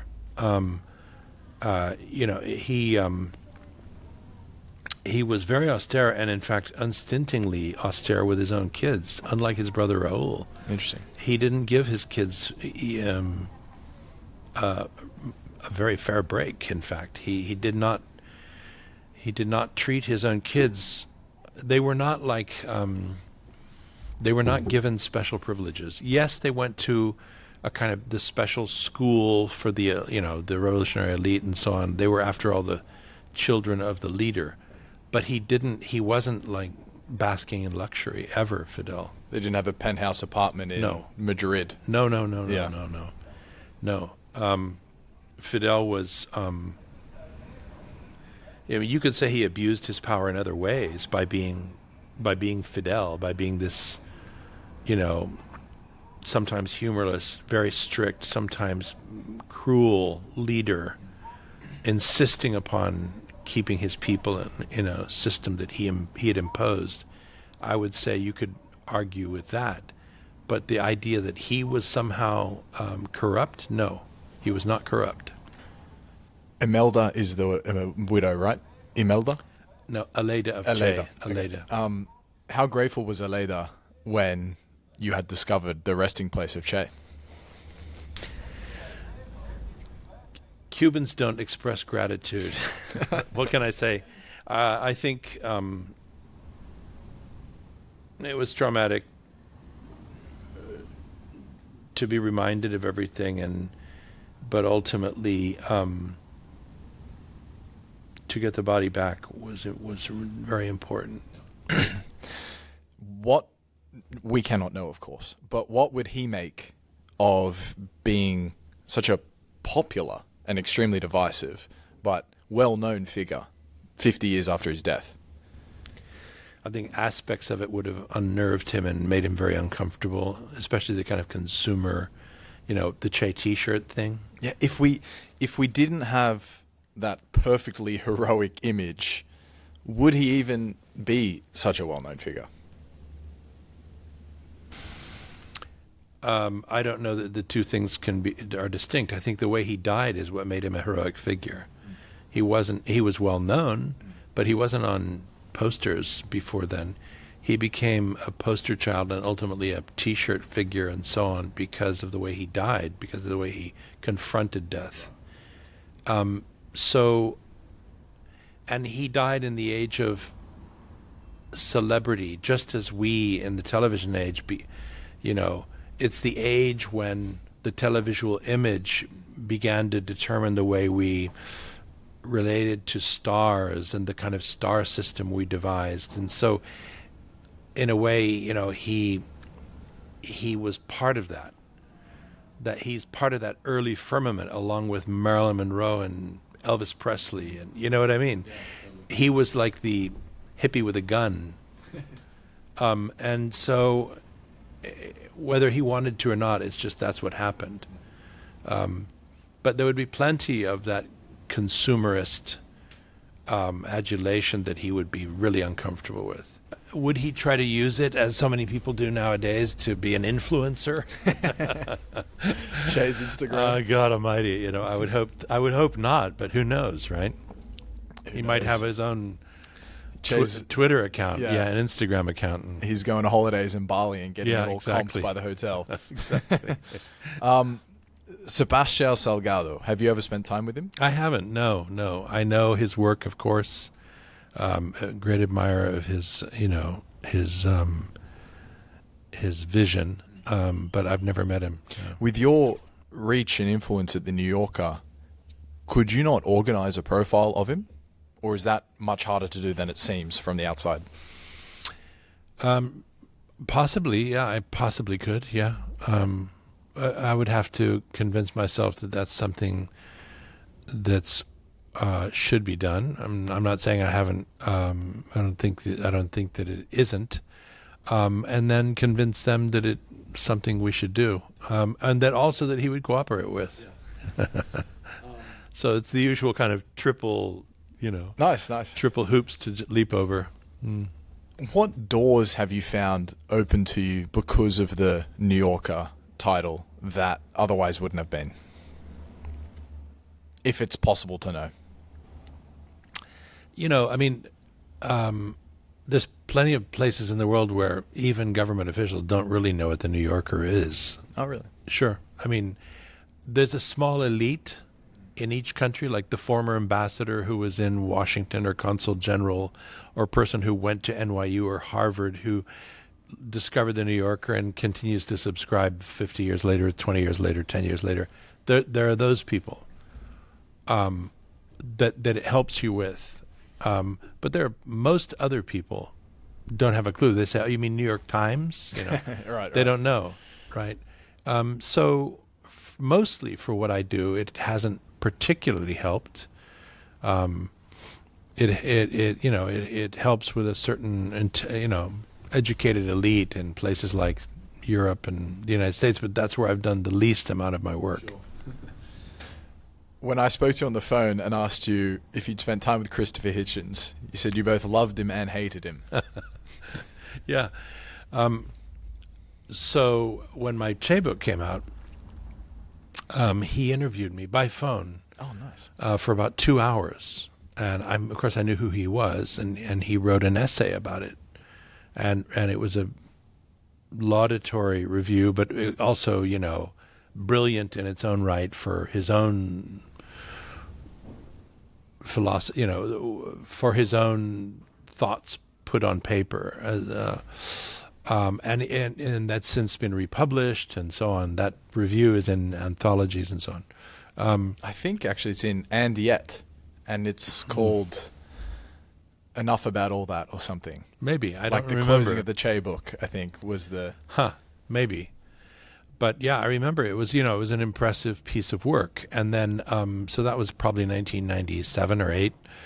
And I don't think we ever met, but I was aware of him. And then the Iraq War came along, and I was in Iraq reporting on the ground, and in the summer of 2003, becoming aware that insurgency was starting against the Americans who had just invaded. And I wrote a piece about that, using the term insurgent to describe the insurgents, right? Oh, okay. Whereupon I missed the... Christopher Hitchens... Okay, go on. Someone sent it to me. He was writing for Slate at the time. He wrote a piece slamming me for using the term insurgent to describe the insurgents, and then immediately he said the kind of the Neville Chamberlains on the left. So furious. He basically just used the fact he picked up. It could have been anybody writing it, but he picked up on a recent piece I had done in which I described what I knew to be the beginning of an Islamist insurgency, nationalist and Islamist insurgency in Iraq, which was, as you know, an invasion and an occupation that he supported, right? I didn't have a position. I was merely talking about what was happening. Yeah.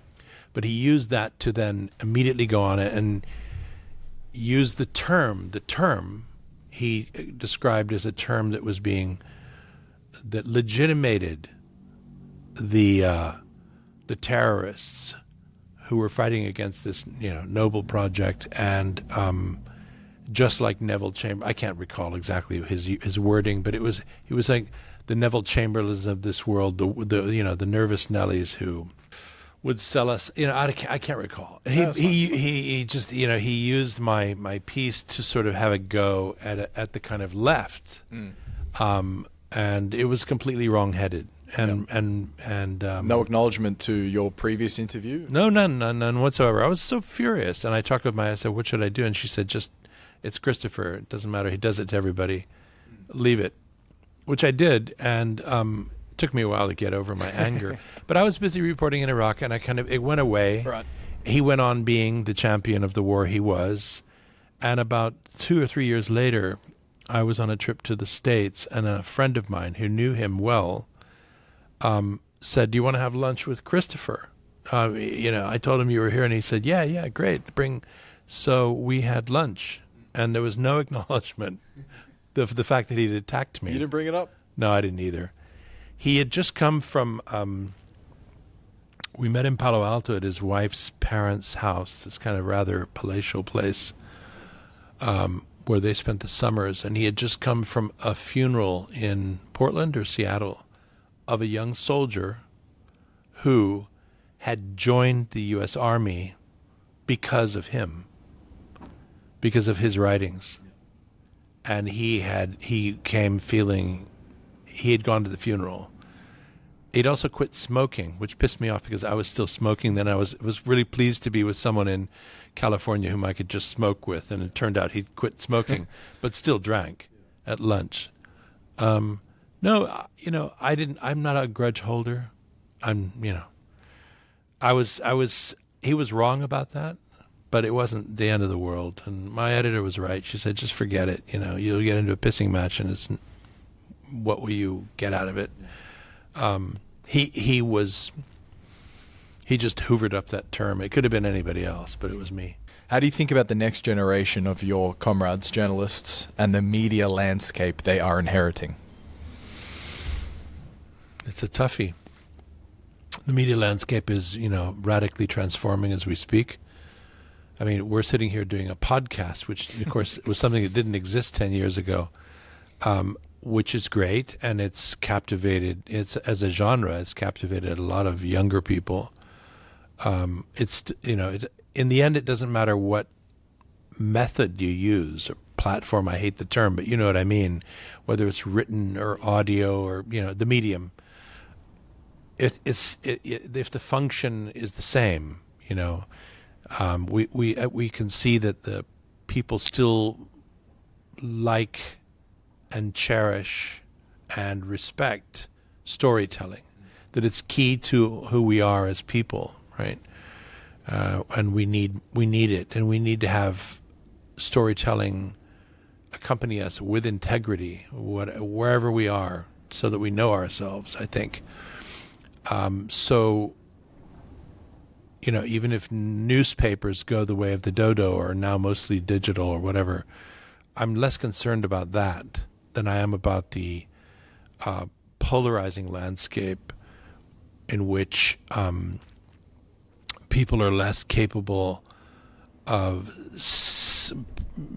being truth tellers in their time, maybe, and finding themselves only informing niche audiences, or not finding any niche at all because the economic support system has collapsed, or a new viable one hasn't been fully reinvented. I worry about the monopolization of media by big tech billionaires, not all of whom are nice people. I'm thinking of Musk, or salubrious, people who are having I don't think they're healthy. In some cases, they're just philanthropists, and that's fine, and that's great. I don't particularly like Bezos, but he hasn't been bad for the Washington Post, as far as I can see. Murdoch, I feel, is a pernicious and villainous influence on the media landscape, and has been for 30 years. It's worrisome to see what's been happening to the media landscape. But, in a way, maybe it's always been thus. What was his name? Lord, whatever his name, of the Daily Mail, was a big advocate of Hitler back in the 1930s. And yeah, one of the biggest. So that's what I mean.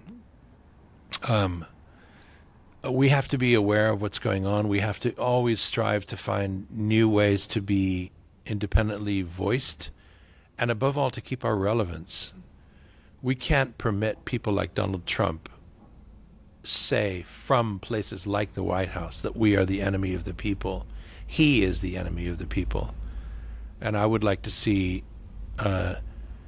this period hopefully pass with journalists and not people like Donald Trump more empowered, or else we're going to have to become more activist on our own behalf. We cannot we cannot allow people like that to manipulate the minds of people and to then view us as falsifiers, as charlatans, or whatever they think of us. It's problematic. So I do worry on behalf of the new generation, but I'm pretty confident. Again, going back to the fact that here we are doing a podcast which didn't exist 10 years ago, that new forms of expression will continually come up, and we'll find ways to communicate the truth to one another, or what we believe to be the truth, in a sincere effort that some people, going into the future. Yeah. As for the economy of it, well, I spent most of my career not really thinking about where the next meal was coming from, and it worked out in the end. So, I'm not too worried about that. People in the middle of the bush in Africa will start writing on a typewriter somewhere to do a little pamphlet that becomes a newspaper, or, use a microphone to make their own podcast or radio station somewhere. This is just part of our impulse. So we're going through a bad patch at the moment, I would say. I haven't talked about AI. And, I think it's still too early to really know where that's going to go. It's just the latest sort of wrench that's been thrown into the fire. Maybe it's a really biggie.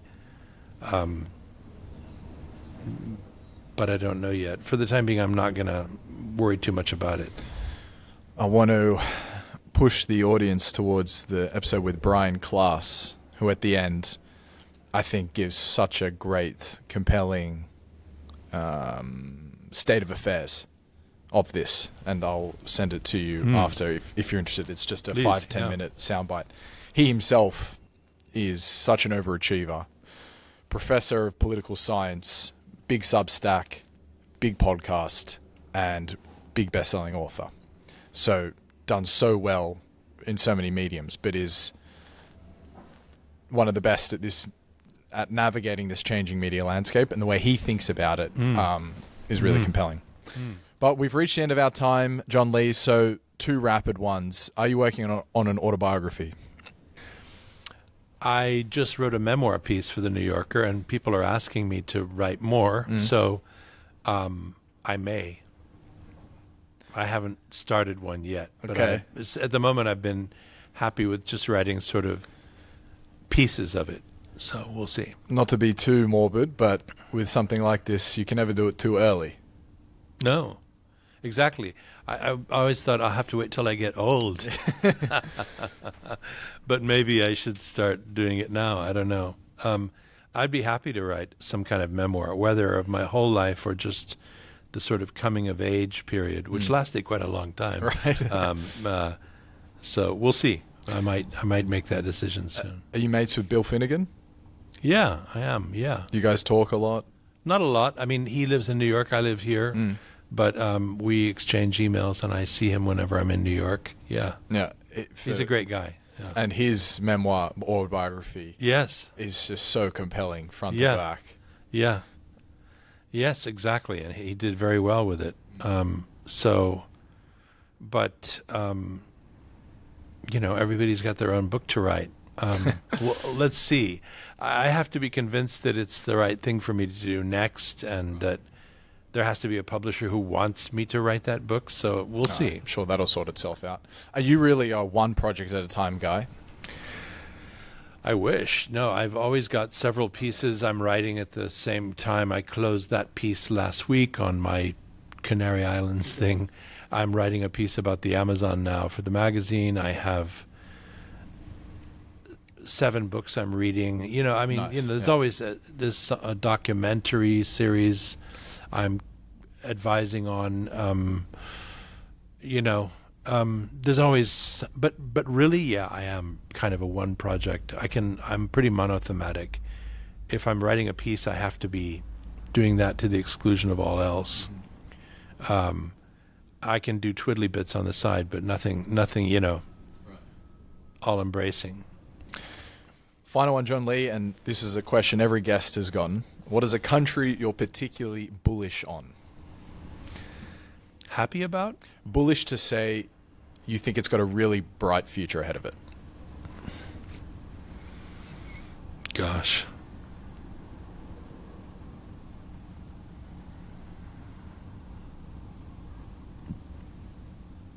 My silence says a lot, doesn't it? It's kind of concerning how often silence has been greeted this response recently. I'll bet. Mexico? No, not particularly. Australia? Not particularly.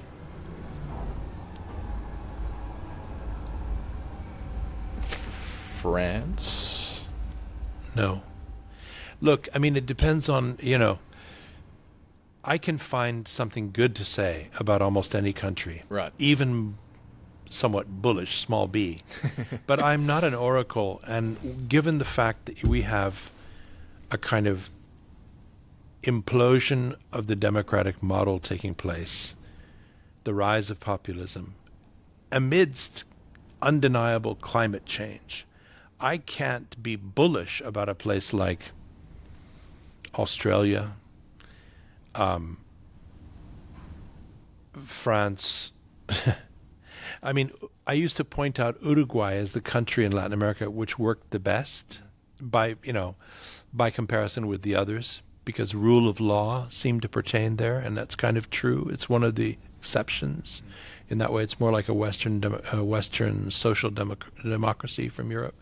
But in the last, and it's still probably the most successful political model at the moment, but it's begun to have its own problems with violence, and the narco thing has begun to move in. Chile, it really has, just in the past year. So, which was the other country I would have pointed to. So I would have 3 years ago expressed a certain bullishness about them. Yeah. I'm less likely to now. Again, it's not about cynicism. It's about a kind of realism. I think we're in a uniquely uncertain limbo at the moment. I can't call it anywhere anymore, I don't think. I would like to be able to. I think there are great forces at work. I'm hopeful about young people being caring about the environment now. But I would love to see them do more than just do clicks on their phones and actually get out and do something about stuff. When I start seeing that on a bigger scale, I'll be maybe more hopeful. So at the moment, it's a bear market, not a bull market, I would say. Let's end it on that, Jon Lee. Okay. Thank you so much, mate. Thank you, Ryan. Absolute pleasure. Pleasure to meet you.